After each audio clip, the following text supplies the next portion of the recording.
Shalom Jemaat Gereja Kristen Jakarta. Gereja memberikan layanan ibadah online bagi jemaat. Lalu apa saja ya yang harus dipersiapkan?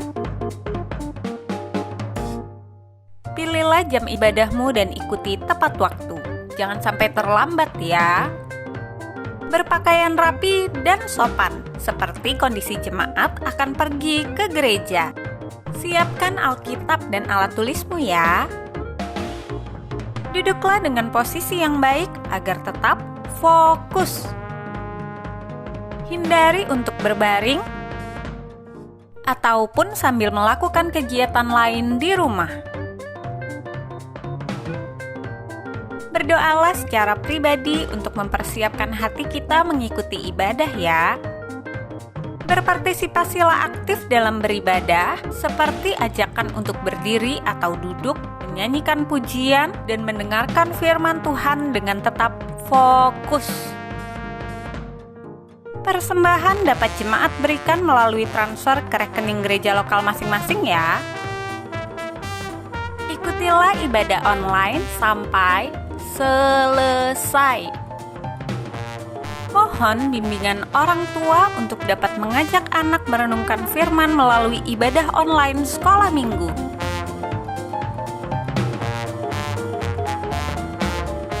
Selamat beribadah, Tuhan Yesus memberkati. Shalom, apa kabar seluruh jemaat GKJ Tambora maupun yang dari Cikarang, Adijasa, bagaimana kabarnya? Jemaat sekalian sampai saat ini, doa dan harapan saya, setiap jemaat yang bisa melihat saya pada hari ini tetap dalam satu kondisi yang sehat di dalam segala keadaan, ya, baik di dalam keluarga, baik di dalam pekerjaan, baik di dalam banyak hal, walaupun ada persoalan-persoalan. Bukankah demikian? Di dalam Mazmur nomor 1 ayat 3 dikatakan, kita yang selalu dekat dengan Tuhan itu ibaratkan seperti pohon yang ditanam di tepi aliran air, kita bisa menghasilkan buahnya.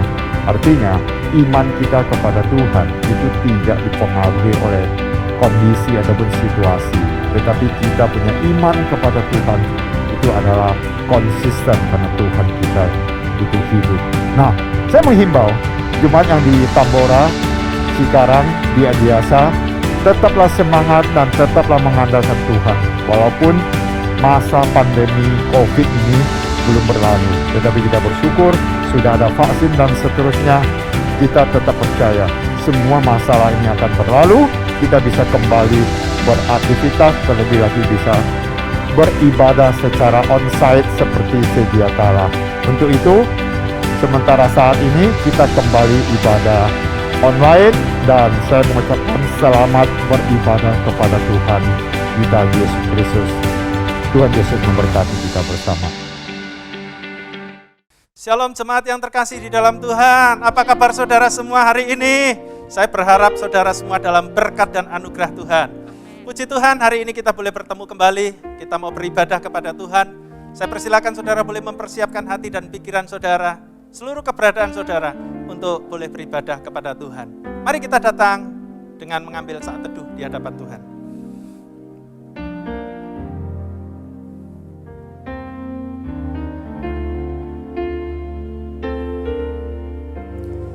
Ya Tuhan Allahku, padamu aku berlindung. Selamatkanlah aku dari semua orang yang mengejar aku, dan lepaskanlah aku supaya jangan mereka seperti singa menerkam aku dan menyeret aku dengan tidak ada yang melepaskan. Biarlah ibadah ini boleh jadi di dalam nama Allah Bapa, Allah Anak, dan Allah Roh Kudus. Aku hendak bersyukur kepadamu Tuhan, karena keadilan-Nya.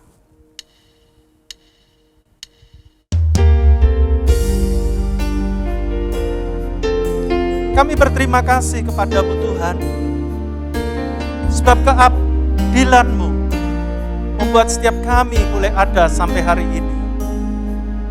Terima kasih Tuhan.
atas seluruh bumi. Saya jemput jemaat boleh bangkit berdiri sama-sama, katakan ya Tuhan, Tuhan kami, betapa mulianya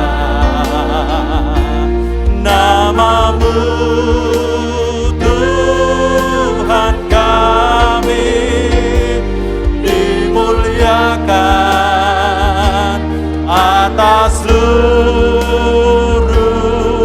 bumi ya Tuhan.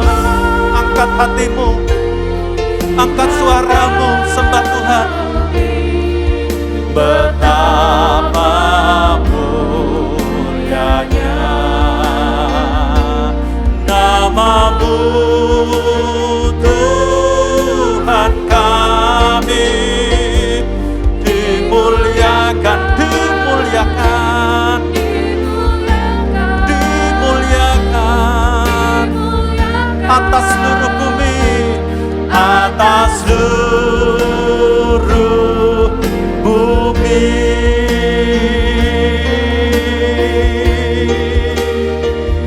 Terima kasih Tuhan. Kami bersyukur buat hari ini kami boleh beribadah menghadap hadirat Tuhan.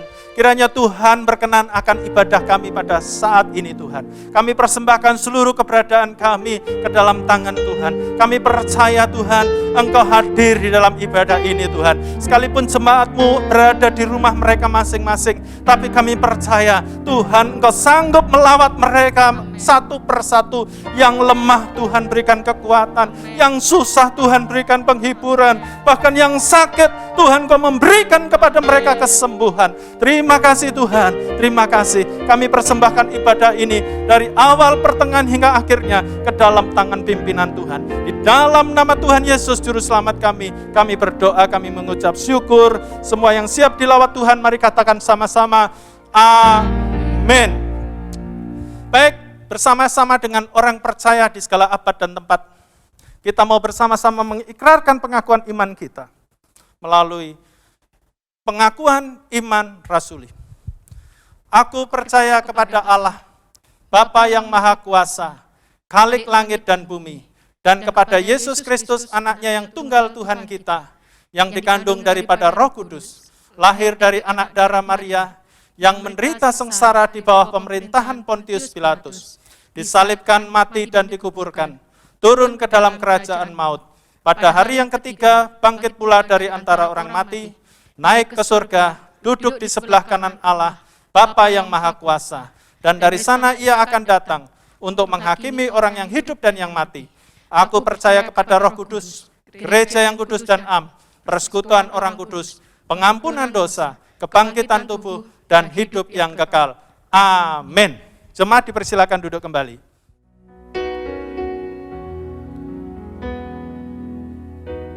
Nas responsoria kita pada hari ini terambil dari surat Yakobus pasal yang kedua ayat 14 sampai 26. Yakobus pasal 2 ayat 14 sampai ayat yang ke-26. Nanti saya membaca ayat yang genap. Selanjutnya nanti jemaat boleh membaca bersama dengan singer ayat yang ke-15 dan seterusnya. Sekali lagi Yakobus pasal 2 ayat yang ke-14 sampai ayat yang ke-26. Iman tanpa perbuatan pada hakikatnya adalah mati. Apakah gunanya saudara-saudaraku jika seorang mengatakan bahwa ia mempunyai iman, padahal ia tidak mempunyai perbuatan? Dapatkah iman itu menyelamatkan dia? Jika seorang saudara atau saudari tidak mempunyai pakaian dan kekurangan makanan sehari-hari, dan seorang dari antara kamu berkata, selamat jalan, kenakanlah kain panas dan makanlah sampai kenyang, tetapi ia tidak memberikan kepadanya apa yang perlu bagi tubuhnya, apakah gunanya itu? Demikian juga halnya dengan iman. Jika iman itu tidak disertai perbuatan, maka iman itu pada hakikatnya adalah mati. Tetapi mungkin ada orang berkata, padamu ada iman dan padaku ada perbuatan. Aku akan menjawab dia, tunjukkanlah kepadaku imanmu itu tanpa perbuatan, dan aku akan menunjukkan kepadamu imanku dari perbuatan-perbuatanku. Engkau percaya bahwa hanya ada satu Allah saja, itu baik. Tetapi setan-setan pun juga percaya akan hal itu dan mereka gemetar. Hai manusia yang bebal, maukah engkau mengakui sekarang bahwa iman tanpa perbuatan adalah iman yang kosong? Bukankah Abraham, bapa kita, dibenarkan karena perbuatan-perbuatannya ketika ia mempersembahkan Ishak anaknya di atas mezbah? Kamu lihat bahwa iman bekerja sama dengan perbuatan-perbuatan, dan oleh perbuatan-perbuatan itu, iman menjadi sempurna. Dengan jalan demikian genaplah nas yang mengatakan, lalu percayalah Abraham kepada Allah, maka Allah memperhitungkan hal itu kepadanya sebagai kebenaran. Karena itu Abraham disebut sahabat Allah. Jadi kamu lihat bahwa manusia dibenarkan karena perbuatan-perbuatannya dan bukan hanya karena iman. Dan bukankah demikian juga Rahab pelacur itu dibenarkan karena perbuatan-perbuatannya? Ketika dia menyembunyikan orang-orang yang disuruh itu di dalam rumahnya, lalu menolong mereka lolos melalui jalan yang lain? Sebab seperti tubuh tanpa roh adalah mati, demikian jugalah iman tanpa perbuatan. Perbuatan adalah mati.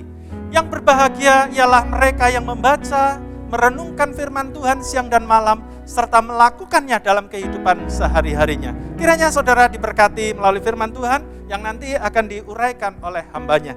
Baik Bapak Ibu saudaraku yang terkasih di dalam Tuhan, seberapa banyak saudara yang sudah diberkati Tuhan di dalam kehidupannya? Saudara boleh lambaikan tangan saudara, haleluya. Saudara, kita hidup oleh janji-janji Allah dan bersyukur kepada Tuhan kita. Allah kita tidak pernah mengingkari janjinya. Yang setuju katakan amin. Haleluya. Tuhan memberiku kegirangan dan sukacita melimpah. Minyak yang baru dicurahkan.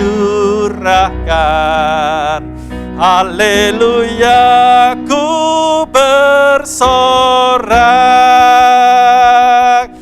Hei, mari kita serukan haleluya.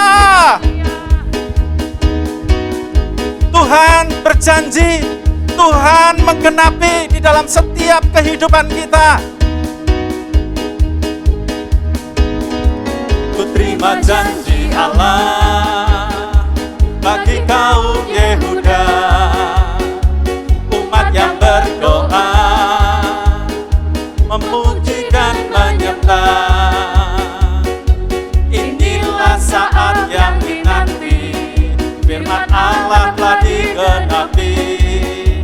Kulihat penuaian terjadi yang melanda seluruh bumi.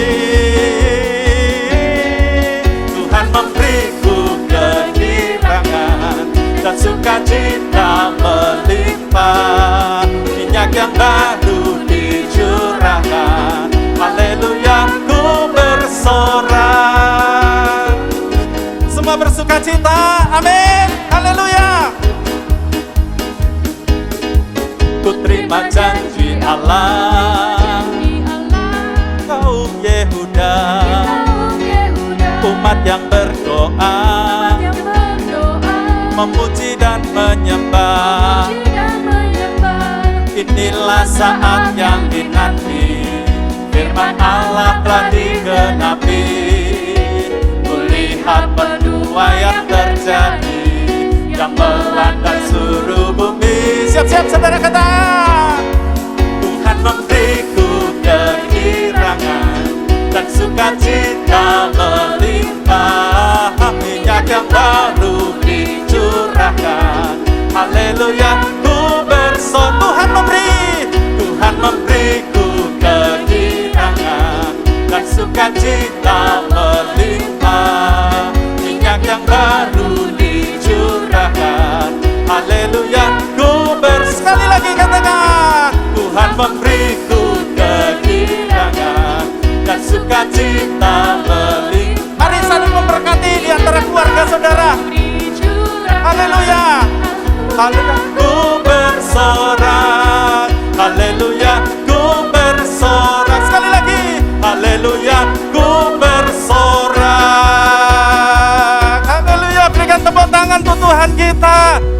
Sungguh luar biasa, Allah kita dahsyat. Amin. Oleh sebab itu mari kita sungguh-sungguh percaya kepada Tuhan. Dan tanpa ragu sedikit pun kita melangkah bersama dengan Tuhan. Haleluya.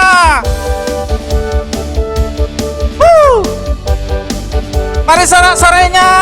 Haleluya. Yuk katakan sama-sama. Tak pernah ku ragu akan kesetiaanmu. Kau pegang hidupku sepenuh jiwaku, sepenuh jiwaku. Ku yakin dan percaya Kau tuntun langkahku. Yesus Kaulah Raja dalam hidupku, berkuasa percaya untuk selamanya. Hanya Kau Tuhan, sumber kekuatan, kuasa-Mu tercurah bagiku senantiasa. Dengan-Mu Tuhan, ku kan berjalan dari kemuliaan sampai kemuliaan selamanya.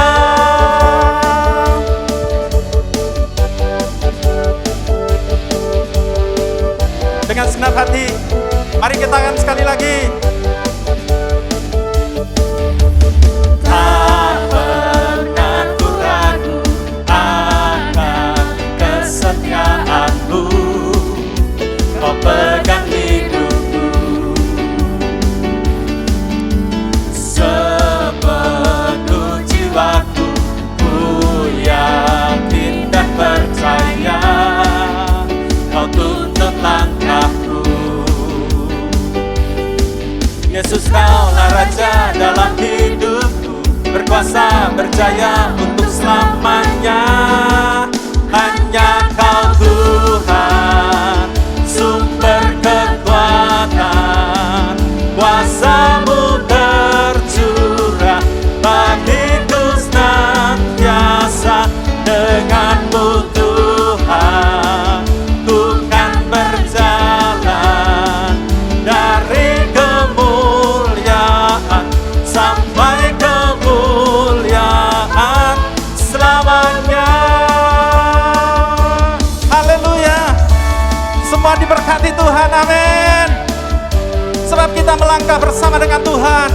Jangan pernah ragu, Dia akan setia dengan janjinya. Katakan sama-sama. Yesus Kaulah Raja dalam hidupku, berkuasa percaya untuk selamanya. Yesus Kaulah Raja dalam hidupku, berkuasa percaya untuk selamanya. Hanya Kau Tuhan, sumber kekuatan, kuasa-Mu tercurah bagiku senantiasa. Dengan-Mu Tuhan, bukan berjalan dari kemuliaan sampai kemuliaan selamanya. Haleluya. Semua yang dilawat Tuhan, boleh berikan tepuk tangan untuk Allah kita.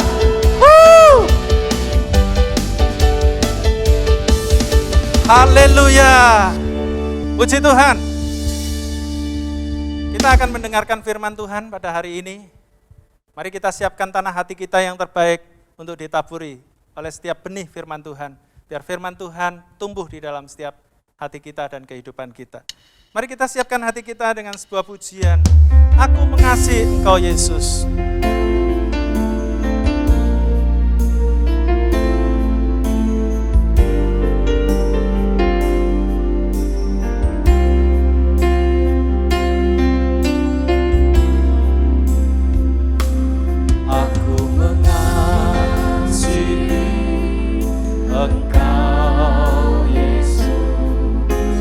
Dengan segenap hatiku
kepada hambanya, waktu dan tempat ini saya persilakan.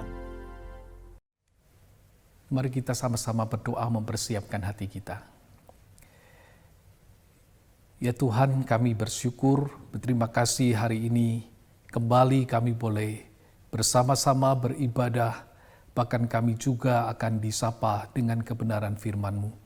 Kami rindu Roh Kudus bekerja di tengah-tengah kami, mengurapi hamba-Mu dalam keterbatasannya berkata-kata, untuk boleh menyampaikan berita firman ini dengan tepat, sebagaimana yang Kau kehendaki. Bahkan mengurapi setiap kami umat-Mu, supaya kami juga dimampukan mengerti apa yang menjadi maksud dan rencana-Mu dalam hidup kami. Bahkan kami dimampukan untuk melakukan firman-Mu. Dalam nama Tuhan Yesus Kristus kami berdoa. Amin. Shalom Bapak Ibu Saudara sekalian, hari ini bersama-sama kita akan merenungkan sebuah tema iman dalam perbuatan. Mari kita membaca dari Yakobus pasal 2 ayat 14 sampai 26. Demikianlah firman Tuhan. Apakah gunanya saudara-saudaraku jika seorang mengatakan bahwa ia mempunyai iman, padahal ia tidak mempunyai perbuatan? Dapatkah iman itu menyelamatkan dia? Jika seorang saudara atau saudari tidak mempunyai pakaian dan kekurangan makanan sehari-hari, dan seorang dari antara kamu berkata, "Selamat jalan, kenakanlah kain panas dan makanlah sampai kenyang," tetapi ia tidak memberikan kepadanya apa yang perlu bagi tubuhnya, apakah gunanya itu? Demikian juga halnya dengan iman. Jika iman itu tidak disertai perbuatan, maka iman itu pada hakikatnya adalah mati. Tetapi mungkin ada orang berkata, "Padamu ada iman dan padaku ada perbuatan." Aku akan menjawab dia, "Tunjukkanlah kepadaku imanmu itu tanpa perbuatan, dan aku akan menunjukkan kepadamu imanku dari perbuatan-perbuatanku." Engkau percaya bahwa hanya ada satu Allah saja, itu baik. Tetapi setan-setan juga percaya akan hal itu dan mereka gemetar. Hei manusia yang bebal, maukah engkau mengakui sekarang bahwa iman tanpa perbuatan adalah iman yang kosong? Bukankah Abraham bapa kita dibenarkan karena perbuatan-perbuatannya ketika ia mempersembahkan Ishak anaknya di atas mezbah? Kamu lihat bahwa iman bekerja sama dengan perbuatan-perbuatan, dan oleh perbuatan-perbuatan itu iman menjadi sempurna. Dengan jalan demikian genaplah nas yang mengatakan, "Lalu percayalah Abraham kepada Allah, maka Allah memperhitungkan hal itu kepadanya sebagai kebenaran." Karena itu Abraham disebut sahabat Allah. Jadi kamu lihat bahwa manusia dibenarkan karena perbuatan-perbuatannya dan bukan hanya karena iman. Dan bukankah demikian juga Rahab pelacur itu dibenarkan karena perbuatan-perbuatannya? Ketika ia menyembunyikan orang-orang yang disuruh itu di dalam rumahnya, lalu menolong mereka lolos melalui jalan yang lain. Sebab seperti tubuh tanpa roh adalah mati, demikian jugalah iman tanpa perbuatan-perbuatan adalah mati. Sampai demikian pembacaan firman Tuhan. Bapak Ibu Saudara sekalian, kecanggihan dunia teknologi saat ini bisa membuat orang lebih mudah untuk memanipulasi gambar. Apa yang tidak menarik diubah menjadi satu gambar yang luar biasa. Apakah itu penampilan fisik atau peristiwa-peristiwa tertentu. Ada beberapa foto yang fenomenal, ternyata itu hanyalah hasil editan. Heboh ditemukannya seekor singa hitam, ternyata hanyalah hasil editan. Foto pilot yang selfie dari jendela pesawat, ternyata sebenarnya juga tidak demikian. Dia selfie waktu masih di landasan. Gambar para fotografer yang dikejar beruang ternyata juga hasil editan. yaitu dengan menambahkan beruang di dalam gambar mereka yang sedang berlari. Saudara, ini mungkin membuat orang saat ini susah membedakan mana foto yang asli dan mana yang palsu. Jika kita tidak ingin tertipu, kita perlu berhati-hati mempercayai suatu gambar yang fenomenal. Bagaimana kita bisa mengetahuinya? Tentu saudara ini butuh analisa terhadap file gambar tersebut, atau ketika kita tahu yang aslinya seperti apa, kita bisa membedakan mana yang asli dan mana yang bukan. Membedakan yang asli atau yang palsu itu kadang tidak mudah. Jika sesuatu yang kelihatan saja susah dibedakan, apalagi saudara membedakan mana yang asli dan yang mana yang palsu terhadap sesuatu yang tidak kelihatan. Bagaimana menilai iman seseorang itu palsu atau tidak? Iman itu adalah sesuatu yang tidak nampak, di mana hanya orang itu dan Tuhan yang tahu apa yang menjadi imannya. Sebab saudara, berbicara tentang iman seseorang bukan sekedar apakah KTP orang itu tertulis Kristen atau bukan. Bukan sekedar orang itu pergi ke gereja atau tidak. Bahkan bukan sekedar orang itu sudah dibaptis atau belum. Masalah iman ini berkaitan dengan siapa yang memimpin hidup orang itu. Siapa yang mengatur perilakunya. Ini berarti saudara, adalah berbicara tentang siapa yang menjadi Tuhannya. Hal inilah saudara yang menjadi perhatian Yakobus, seorang pemimpin gereja mula-mula. Di dalam ayat-ayat yang tadi kita baca, kita menemukan berulang-ulang hal ini mendapatkan penekanan. Kalau disebut berulang-ulang, ini menunjukkan saudara bahwa ini adalah sesuatu yang penting. Ayat 14 katakan, apakah gunanya saudara-saudaraku jika seorang mengatakan bahwa ia mempunyai iman padahal ia tidak mempunyai perbuatan? Ayat 17 mengatakan, demikian juga halnya dengan iman. Jika iman itu tidak disertai perbuatan, maka iman itu pada hakikatnya adalah mati. Ayat 20 menyatakan, hai manusia yang bebal, maukah engkau mengakui sekarang bahwa iman tanpa perbuatan adalah iman yang kosong? Dan ayat 26 dikatakan, sebab seperti tubuh tanpa roh adalah mati, demikianlah juga iman tanpa perbuatan-perbuatan adalah mati. Saudara, ayat-ayat tersebut memiliki sebuah makna yang sama. Bahwa iman yang tidak disertai dengan perbuatan adalah iman yang tidak berguna. Iman yang tidak berarti apa-apa. Iman itu tidak memiliki kuasa apa-apa di dalam hidupnya. Apa artinya jika iman itu hanya ada di dalam pikiran kita? Bukankah itu sama dengan pelajaran sejarah yang kita ingat, tetapi tidak membuat kita kagum dengan bangsa kita? Apa artinya jika iman itu hanya muncul di perkataan kita? Apalagi cuma seminggu sekali di gereja. Bukankah itu sama seperti kita mengucapkan I love you, tetapi kita tidak melakukan apa-apa sebagai wujud cinta? Prinsip Yakobus di sini, saudara, adalah iman yang hidup adalah iman yang dinyatakan melalui perbuatan. Apakah yang dimaksud dengan perbuatan di dalam bagian ini? Apakah ini berbicara tentang ritual ibadah yang dilakukan jemaat setiap minggu? Apakah ini berbicara tentang seorang yang rajin berdoa dan baca Alkitab? Apakah ini berbicara tentang kepanitiaan di dalam acara-acara rohani? Ternyata saudara, bukan seperti itu di dalam konteks ini. Jemaat di mana Yakobus menulis surat ini adalah jemaat yang majemuk. Ada berbagai profesi dan juga berbagai latar belakang yang berbeda satu dengan yang lain. Di tengah-tengah jemaat itu ada juga orang-orang yang miskin, yang membutuhkan pertolongan. Tetapi saudara, apa yang terjadi di tengah-tengah jemaat? Mereka yang dianggap mampu menolong hanya berkata, selamat jalan.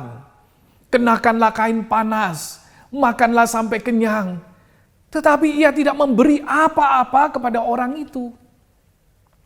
Yakobus katakan, apa gunanya? Padahal saudara, dikatakan orang itu tidak mempunyai pakaian, kekurangan makanan sehari-hari.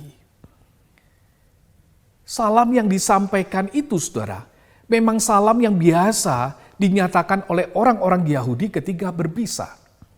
Salam itu enggak salah. Tetapi masalahnya adalah tidak ada kepedulian pada apa yang terjadi dalam kehidupan saudaranya.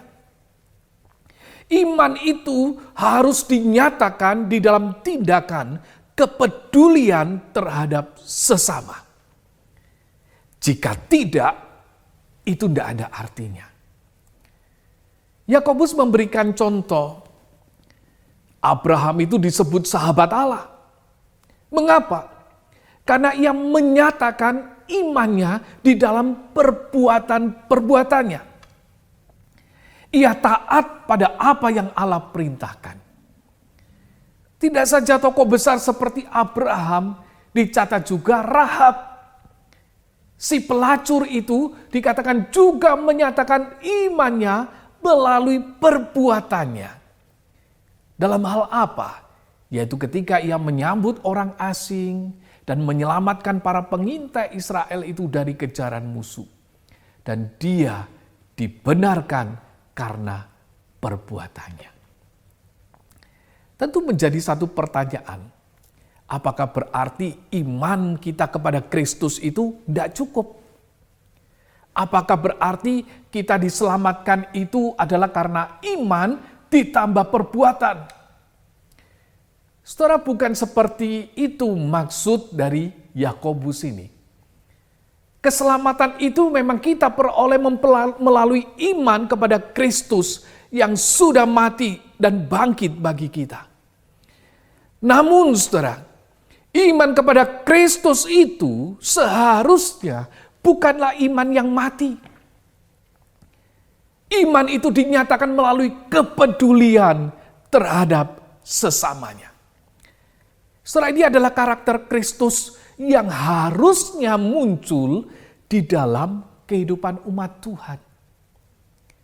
Beberapa kali dicatat di Alkitab, Yesus itu hatinya tergerak oleh belas kasihan. Ia gampang tergerak oleh belas kasihan. Sebelum Yesus memberi makan 4.000 orang, Matius mencatat Yesus itu memanggil murid-muridnya dan berkata, hatiku tergerak oleh belas kasihan kepada orang banyak itu. Sudah 3 hari mereka mengikuti aku. Mereka tidak punya makanan. Aku tidak mau menyuruh mereka pulang dengan lapar. Nanti mereka pingsan di jalan. Saudara, hati Yesus adalah hati yang peduli dengan orang-orang yang mengikutinya. Hatinya tergerak oleh belas kasihan. Bahkan ketika Yesus memberikan gambaran tentang penghakiman terakhir, dia menyatakan di dalam Matius pasal 25, dikatakan ia akan memisahkan mereka seorang daripada seorang.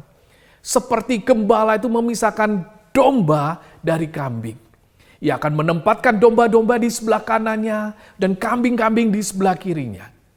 Dan kemudian dicatat raja itu akan berkata kepada mereka yang di sebelah kanannya, para domba itu, mari hai kamu yang diberkati oleh Bapakku, terimalah kerajaan yang disediakan bagimu sejak dunia dijadikan. Mengapa? Dikatakan sebab ketika aku lapar, kamu memberi aku makan. Ketika aku haus, kamu memberi aku minum. Ketika aku seorang asing, kamu memberi aku tumpangan. Ketika aku telanjang, kamu memberi aku pakaian. Ketika aku sakit, kamu melawat aku. Ketika aku di dalam penjara, kamu mengunjungi aku. Oh, dikatakan saudara, orang-orang benar itu akan menjawab, dia itu katanya, Tuhan, kapan kami melihat engkau lapar dan kami memberi engkau makan? Atau kapan kami melihat engkau haus dan kami memberi engkau minum? Kapan kami melihat Engkau sebagai orang asing dan kami memberi Engkau tumpangan? Kapan kami melihat Engkau telanjang dan kami memberi Engkau pakaian? Bila manakah kami melihat Engkau sakit atau dalam penjara dan kami itu mengunjungi Engkau? Dan raja itu akan menjawab mereka, katanya, aku berkata kepadamu, sesungguhnya segala sesuatu yang kamu lakukan untuk salah seorang dari saudaraku yang paling hina ini, kamu telah melakukannya untuk aku. Tanda iman itu, saudara, dinyatakan melalui kepedulian kita kepada sesama. Tuhan itu melihat dan menantikan umatnya itu memiliki hati yang peduli kepada sesamanya. Saudara, sekitar tahun 1950-an, seorang pendeta yang bernama Everett Swenson, dia terbang dari Chicago ke Korea Selatan untuk melayani pasukan Amerika yang berperang di dalam perang Korea. Selama berada di sana, ia merasa terganggu dengan melihat pemandangan ratusan anak yatim yang hidup di jalanan, ditinggalkan oleh orang tuanya dan diabaikan oleh masyarakat. Satu pagi, saudara, dia melihat para pekerja kota itu mengambil apa yang seperti tampak tumpukan kain dan kemudian dilemparkan ke belakang truk itu. Dia berjalan menuju truk itu untuk melihat apa yang ada di sana. Dan betapa terkejutnya, saudara. Ternyata tumpukan itu bukan kain, tetapi mayat anak-anak yatim piatu yang telah meninggal semalam di jalanan. Swenson, saudara, tidak bisa melupakan peristiwa yang dilihatnya itu. Karena itu, saudara, ini terus ada di dalam pikirannya dan dia berjanji untuk menemukan cara untuk membantu orang-orang ini. Ia mulai menggalang dana bantuan bagi mereka melalui orang-orang yang dekat dan punya kemampuan untuk membantu orang-orang ini. Dan pada September 1961, pelayanan dari Swenson ini sudah mendukung 108 panti asuhan dan rumah-rumah singgah di Korea Selatan. Pada tahun 163, ia mengubah nama organisasinya menjadi Compassion. Kata yang digunakan di dalam ayat, tergeraklah hati Yesus oleh belas kasihan. Sebab itulah yang mendasari akan pelayanannya. Dan disinilah, saudara, kita melihat satu kenyataan, satu bukti iman, bahwa iman itu dinyatakan melalui hati yang mengalir belas kasihan. Dan melalui pelayanan Swenson, banyak anak yang diselamatkan. Dia boleh menjadi tangan Tuhan menolong anak-anak itu. Saudara, bagaimana dengan kita sebagai pengikut Kristus? Apakah yang menjadi respons kita ketika melihat orang lain yang mengalami penderitaan atau kesulitan? Apakah kita terbuka untuk hal-hal ini? Saudara, saat ini kita hidup di tengah-tengah masa-masa yang sulit. Ada yang bergumul di tengah-tengah keluarga di masa pandemi ini. Ada yang bergumul di dalam sekolah, pekerjaan, usaha, dan lain-lain. Tetapi, saudara, kita juga melihat saat ini adalah saat yang sulit bagi orang susah. Sebab kita itu betapa susahnya untuk menemukan orang-orang yang bisa kita temui dengan mudah di masa-masa pandemi ini. Saat ini kesendirian itu menjadi nyata di tengah-tengah pandemi ini, bukan? Beberapa rekan yang mendahului kita di tengah-tengah serangan COVID-19 ini harus berjuang sendirian. Tidak ada orang yang mungkin bisa mendampingi. Di tengah-tengah nafas yang terengah-engah, tidak ada orang di sebelahnya. Hanya alat-alat kesehatan yang mengelilinginya sampai menghembuskan nafas yang terakhir dengan tanpa teman di sampingnya. Sementara di masa yang lalu orang-orang yang kehilangan ini masih bisa dihibur dengan kedatangan sahabat-sahabat di rumah duka. Sekarang tidak lagi, bukan? Begitu terbatas. Krisis yang terjadi di tengah-tengah pandemi ini, saudara, tidak saja krisis kesehatan, krisis ekonomi, krisis sosial, tetapi yang saya khawatirkan, saudara, adalah juga krisis kepedulian. Kita sudah merasa diri kita jadi korban pandemi. Kita sudah merasa susah. Masakan harus mikirin orang lain lagi. Kita sudah merasa kita juga menjadi imbas dari kesulitan yang ada. Dan kita merasa tidak harus peduli lagi dengan orang lain. Saudara, di masa-masa yang seperti inilah Tuhan menantikan umatnya menyatakan iman melalui perbuatannya. Selama Tuhan masih memberikan berkat, biarlah kita boleh terus ingat bagi mereka yang membutuhkan. Selama Tuhan itu memberikan kita kekuatan, biarlah kita boleh menopang saudara-saudara kita yang lemah. Selama Tuhan itu memberikan hidup, biarlah kita itu juga terbuka untuk orang-orang di sekitar kita. Saudara, jangan sampai slogan menjaga jarak membuat kita betul-betul menjadi terpisah dengan orang-orang di sekitar kita.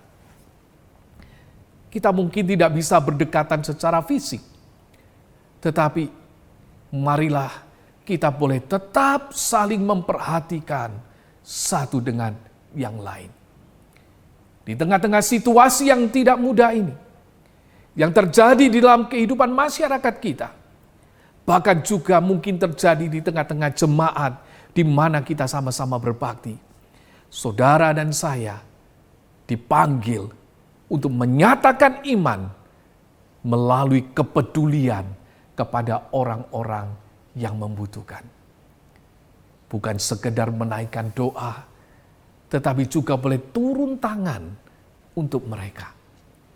Allah ingin memakai saudara dan saya untuk menjadi kepanjangan tangan Tuhan. Biarlah orang-orang di sekitar kita boleh merasakan tangan Tuhan melalui tangan kita. Mereka boleh merasakan berkat Tuhan melalui berkat yang kita berikan. Mereka boleh merasakan kekuatan Tuhan melalui penghiburan yang kita berikan. Dan boleh merasakan kasih Tuhan melalui kasih yang kita bagikan.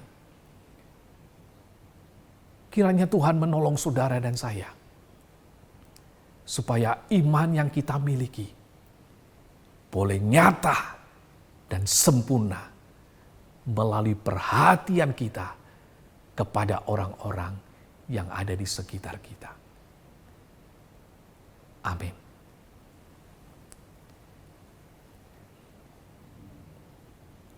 Mari kita berdoa. Ya Tuhan, kiranya Engkau menolong kami sekali lagi.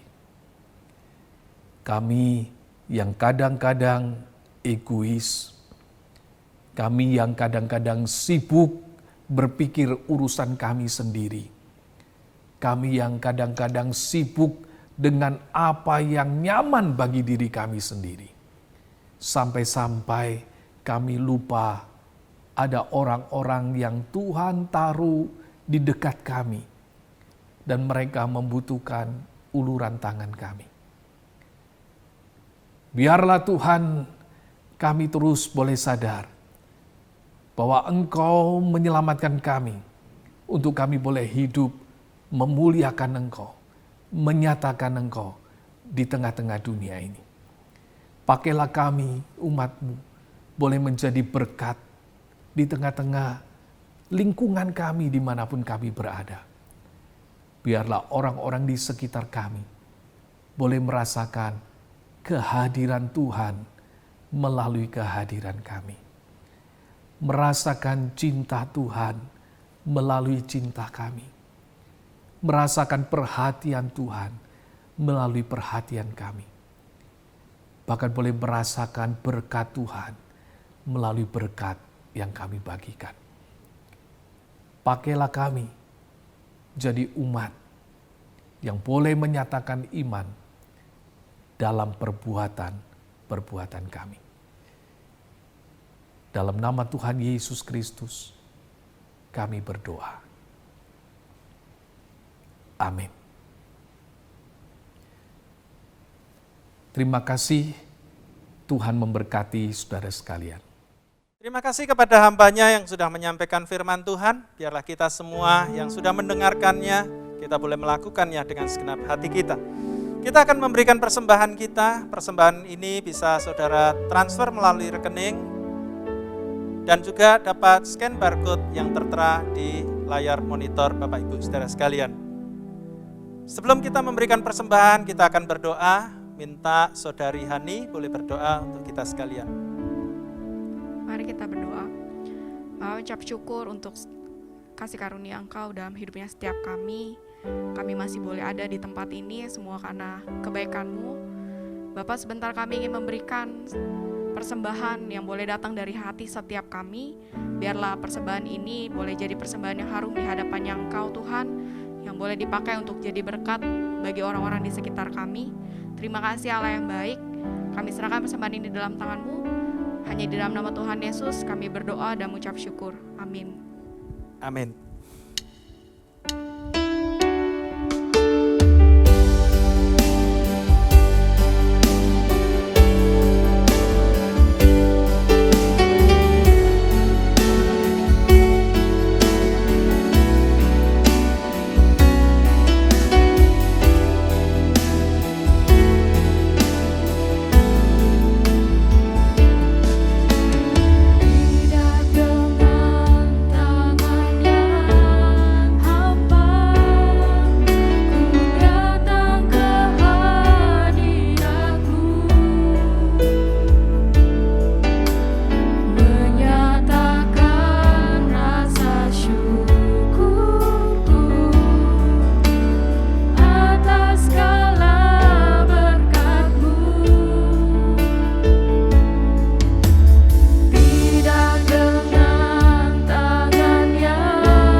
Terima kasih untuk persembahan Bapak Ibu Saudara yang terkasih.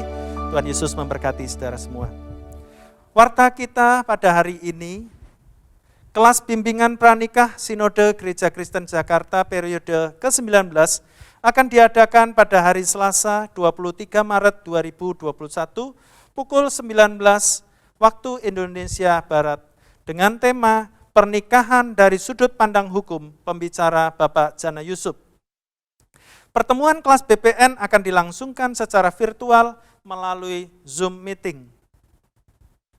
Kelas SMK Saya Murid Kristus, SMK 2 akan diadakan pada hari Kamis 25 Maret 2021 pukul 19 waktu Indonesia Barat dengan tema Pertumbuhan Rohani, Bagaimana dan Apa Saja.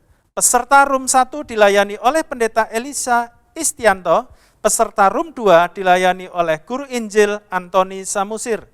Kiranya seluruh peserta kelas SMK 1 dapat mempersiapkan diri dan tepat waktu.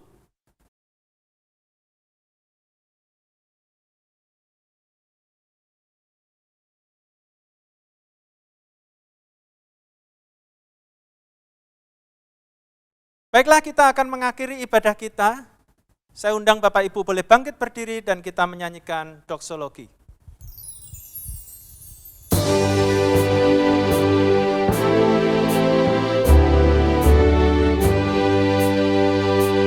Puji Allah Bapa Putra, puji Allah Roh Kudus, ketiganya yang esa. Pohon selamat sumber berkah. Amin.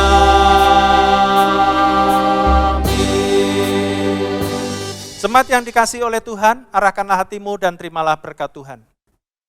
Diberkatilah hidupmu, diberkatilah keluar masukmu, diberkatilah keluarga rumah tanggamu, diberkati usaha pekerjaanmu, diberkati kedua belah tanganmu, apa yang kau kerjakan Tuhan buat berhasil, dan setiap langkahmu kemanapun kau pergi, Tuhan buat senantiasa beruntung.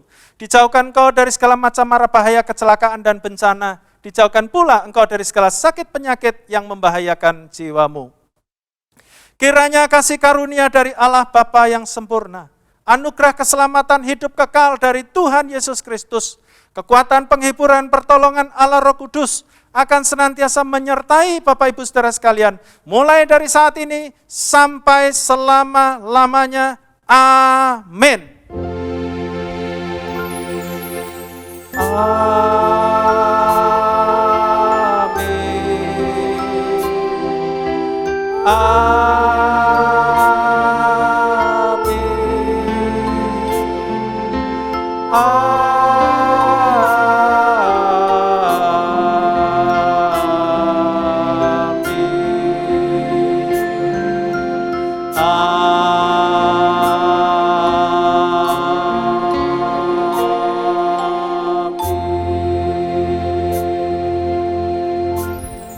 Amin. Silakan duduk kembali, kebaktian selesai. Ambil saat teduh, Tuhan Yesus memberkati.